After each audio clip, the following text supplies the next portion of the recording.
Take 1 miles మాత్రం మీరు అది పచ్చోడు అట్లే పోడు బెదిరించేవాడు బాహుబలి ఇలాంటివి అడగలేదు నాకు బొక్క ఏక ప్లస్ గ్యాప్ వస్తే మర్చిపోతుంది అనువు కానీ చోట నేను కోపు అనుకోడు అంతే కదా ఆగించేసారండి ఆచార్యులకి ప్రణామములు బయట మీరు అమ్మాయిలకి సులభమైన ప్రశ్నలు అడిగి అబ్బాయిలకి కష్టమైన ప్రశ్నలు అడుగుతున్నారని వినికి మధ్యలో కొన్ని దుష్ట శక్తులు వస్తుంటే వాళ్ళని పట్టించుకోకండి. మీరు చెప్పండి. దుష్ట శక్తులు ప్రేమలో కూడా వస్తుంటే పట్టించుకోకండి. నాకు యాక్టింగ్ లో చాలా నేర్పించింది మా గురువు గారు. అందరికి ఇద్దరు ఉన్నారు కదా, నాకు మ్యాచింగ్ ఆల్సో బ్లాక్ అండ్ కేవలం తెలుగులోనే మాట్లాడాలన్నా this is a Telugu master show. You should talking only pure Telugu. You can't use English. I can use. అందుకే ఇందాక నేను అమ్మాయిలకు మాత్రం మీరు పార్షల్ విదేశీ ఆటగాళ్ళ పేర్లు చెప్తాను, వాళ్ళకి మీరు తెలుగు పేరు ఆటగాళ్ళు. ఓకే. ఆర్చర్ అది తెలుగులో ధనుసు అంటే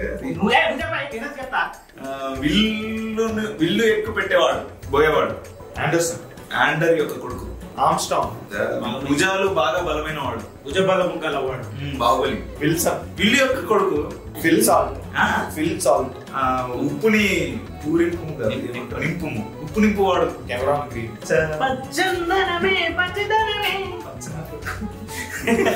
పచ్చోడు వార్నర్, మామ అట్లా అయిపోకూడదు బెదిరించేవాడు. ఇలాంటివి అడగలేదు నాకు బొక్క. ఏకైక పదాన్ని విడదీయండి. ఏక ప్లస్ ఐక ఏక వృద్ధి సంధి, వృద్ధి చెందిన వాడు వృద్ధి చెంది. షష్ఠి తత్పురుష సమాసానికి ఒక ఉదాహరణ చెప్పండి. షష్ఠి అంటే 60 years. రాముడి బాణం, రాముడి యొక్క బాణం. ఆహా సూపర్. అంచాను ప్రాస అలంకారం అంటే ఏంటి? ఇట్లా ఏమన్నా మాస్టర్ మీద ఇట్లాంటి క్వశ్చన్లు వస్తాయి. వద్దు, మేము ఆ మాట వెనక్కి తీసుకుంటున్నాము. మాస్టర్ కి బాగా తెలుగు వచ్చు అంటే త్రివిక్రంగా రాస్తుంటారు కదా, నేను వస్తాను అంతే కదా. అది నేను చూడలేదు పూర్తిగా అన్నప్పుడు అయ్యో పూర్తిగా ఆగించేసారండి. జయ జయ జయ ప్రియ భారత జనయిత్రి దివ్యదాత్రి అనే పాటను రచించింది ఎవరు? నువ్వు పాడిన 2 lines పాడమంటే పాడు. జయ జయ జయ. కష్టం అనిపించలేదు మాస్టర్, ఇది మీకే. మీ ద్వారా తెలుసుకుంటారు కదా. ఇప్పుడు ఈ క్వశ్చన్ చాలా కష్టము అని అనుకునే వాళ్ళందరూ కింద కామెంట్ చేయండి. కష్టమైనవి అడుగుతున్నారు అబ్బాయిలు వస్తాయి. Very partial behaviour towards girls. అన్ని చెప్పేస్తున్నామని కుళ్ళుతో మాస్టర్ కష్టమైన క్వశ్చన్లు అడుగుతున్నారు. ఈ ప్రశ్న ద్వారా చాలా మందికి ఈ పాట ఎవరు రచించింది ఎవరు? మీరు క్లాసులు తీసి పెట్టుకోండి. మమ్మల్ని క్వశ్చన్ అడిగి ఇప్పుడు ఈయన షుగర్ తాగకూడదు తినకూడదు అన్న మూడ్ లో ఉన్నాడు. ఇప్పుడు కావాలని తినిపించేలా తాగిపించేలా చేస్తే తాగిపించేది. సరే ఓకే, మీకోసం బాగుందంటన్నా, తాగన్నా ఏముంది.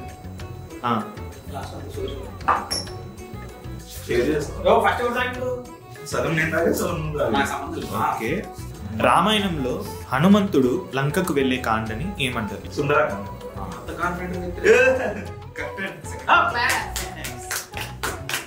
అర్జునుడికి ఉన్న ఇంకో 2 పేర్లు ఏంటి? అర్జున, ఫల్గుణ, పార్థ, కిరీటి. అది కాదు, ఇక్కడ ఉండేది వేరేదేదో ఉంది. అనుగాని చోట వదికులం అన రాదు, కొంచెం తెల్ల పొదువు కాదు, కొండ ఎద్ద ముందు కొంచెం అక్షరం కూడా మారకుండా చెప్పాలా?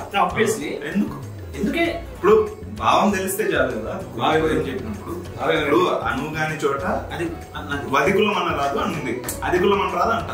కొంచెం తెల్ల పొదువు కాదు, కొండ ఎద్ద ముందు కొంచెమై ఉండదా. సో లాస్ట్ లైన్ నాకు ఈజీ. కొంచెం కొద్దిగా ట్రై చేస్తా. టేక్ 1. అనువు కాని చోట నదికులం అన రాదు, కొంచెం అండుటెల్ల కొదువ కాదు. పద్యం ఇలానే చెప్పాలని రూల్ ఏమైనా ఉంటుందా? నేను చెప్తా కదా. అనువు కాని చోట నదికులం అన రాదు, అనువు కాని చోట నదికులం అన రాదు, కొంచెం నేను గ్యాప్ వస్తే మర్చిపోతాను. అందుకే ఎగ్జామ్కి వెళ్ళే ముందు చదువుకొని వెళ్తా, సో దట్ ఏం మర్చిపోకుండా రాయొచ్చు. మళ్ళీ డిస్టర్బ్ కొంచెం సెకండ్ కొంచెం ఉండు. నువ్వు గాని చోట నది కులమా, అనువు గాని చోట నది కులమన రాదు, కొంచెం ఉండుటెల్ల కొద్దువ కాదు, కొండ ఎద్ద ముందు కొంచెమై ఉండదా, విశ్వదాభిరామ వినతవేమా. ఇప్పుడు భావం చెప్పండి చూడకుండా. అనువు గాని చోట అంటే మన ప్లేస్ లేనప్పుడు, అంటే ఇప్పుడు హైదరాబాద్ లో ఉంటే ఎస్ఆర్ వచ్చిన తిట్టడం ఇవన్నీ చేయకుండా, అనువు గాని చోట నేను కోపు అనకూడదు, కొంచెం ఉండేటల్లో కొదువు కాదు, అదొక్కటే అర్థం కాదు. Which is less means lesser. కొంచెం ఉండేటల్లో కొదువ కాదు అంటే కొంచెం ఉన్నంత మాత్రాన అదే తక్కువ కాదు. ఎందుకంటే కొండ మామూలుగా చాలా పెద్దగా ఉంటది, అద్దంలో పెట్టి చూసాం చిన్నది అయిపోతుంది. విశ్వదాభిరామ వినరా ఎగ్జామ్ వస్తుంది అంతే కదా. అంతే అంతే. సుందరాకాండని సుందరకాండ అని ఎందుకంటారు? చెప్పు. ఇప్పుడు సుందరకాండ నీ ఇష్టం వచ్చిన ఆన్సర్ కాదు. అంటే పాపం రామాయణంలో సుందరకాండ ఒక్కటి పారాయణం చేస్తారు.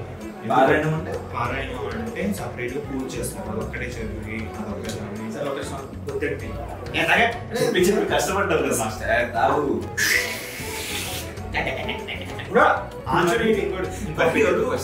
సుందరుడు మొత్తం ఆంజనేయ మొత్తం కాండ మొత్తం తిప్పేది ఆంజనేయుడు చుట్టే తిరుగుతుంది కాబట్టి ఫస్ట్ ఏమేమో చెప్పండి, అంత కన్ఫ్యూజ్. ఇప్పుడు ముఖ్య అంటే ఏం చెప్పు మాస్టర్? ఎందుకు సార్ ఏంది మాస్టర్ మధ్యలో ఏదో క్వశ్చన్ అడిగిన మాస్టర్ ఏంటది? అంత్యాను ప్రాసాదంగా సిరప్ అండి, గొంతు పట్టేస్తుంది. సిరప్ అని తెలుగులో ఏమంటారు? అంత్యాలంకారం ఆవుతో చెప్పాలి. సిరప్ ఏమంటారు? పాకము. సిరప్ పాకం కాదు కదా, పాదమే. అదే బాణసుద్ధి లేని పాకమేనా అన్నది, అందులో పాకం. ఇట్స్ నో పాకం. సో ఇంతటితో రాజేష్ ఖన్నా గారితో ఈ తెలుగు మాస్టర్ చేసుకునే ఎపిసోడ్ అయిపోయింది. అనువు గాని చోట నేను తోపు అనకూడదు అంతే కదా.